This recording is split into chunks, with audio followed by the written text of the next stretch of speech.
नमस्कार दोस्तों, आप सभी लोगों का स्वागत है हमारे चैनल गैप स्टोरी में। आज एक बूढ़ी माँ की दर्द भरी कहानी। 3 साल हो चुके थे बेटे को अपना घर छोड़कर विदेश में बसे हुए। इन 3 सालों में बूढ़ी माँ और ज्यादा बूढ़ी हो गई थी।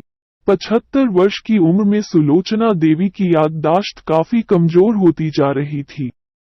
उन्हें रोजमर्रा की चीजें याद ना रहती, लेकिन जो उन्हें हमेशा याद रहता वो था उनका बेटा।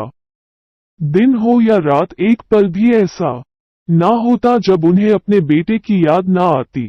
दूसरी तरफ बेटा था जो साल भर में एक आध बार अपने माँ को फोन कर लिया करता और 1-2 मिनट से ज्यादा बातें भी ना किया करता।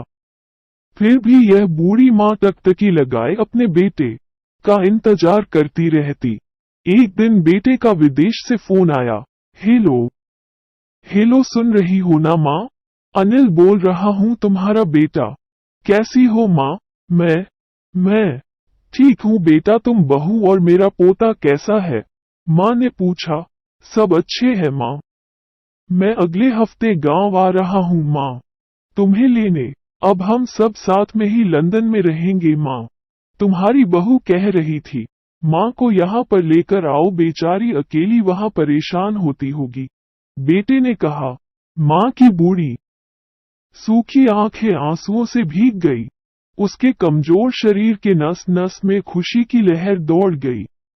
बेटे और बहू का अपने प्रति प्रेम देखकर माँ का मन खुशी से भर आया। बेटे ने आगे कहा, माँ तैयार रहना माँ, मुझे ज्यादा दिन छुट्टियां नहीं है। जिससे जितने पैसे लेने हैं लेकर रखना, तब तक मैं प्रॉपर्टी डीलर से बात कर लेता हूँ। घर के लिए? माँ ने पूछा। हाँ माँ, गांव का घर हमें बेच देना पड़ेगा। अब हम साथ में ही रहने वाले हैं तो वहाँ पर घर रखने का कोई मतलब नहीं है माँ, बेटे ने कहा। बुढ़ापे की वजह से ठीक से चलने में असक्षम माँ ने पूरे मोहल्ले में घूम घूम कर अपनी इस खुशखबरी को सबको सुनाया। सभी को खुशी हुई, सबको लगा माँ जी के आखिरी दिन अपने परिवार के साथ खुशी से बीत जाएंगे। घर वापस आकर माँ ने अपने घर के कोने कोने को ऐसे देखा जैसे वो अपने दूसरे बेटे को देख रही हो।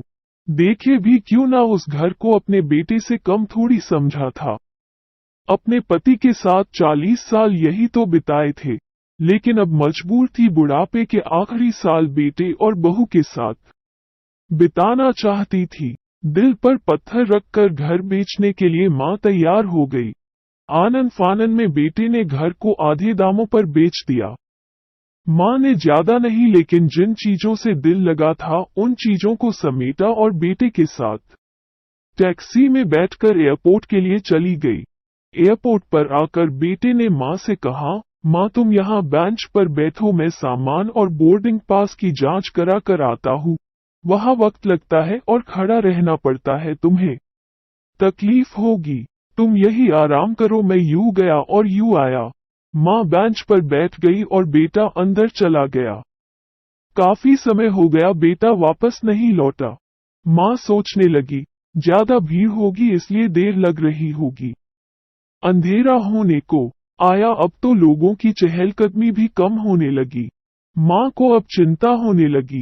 एक कर्मचारी ने आकर पूछा, किससे मिलना है माँ जी आपको? यहाँ पर क्यों बैठी है?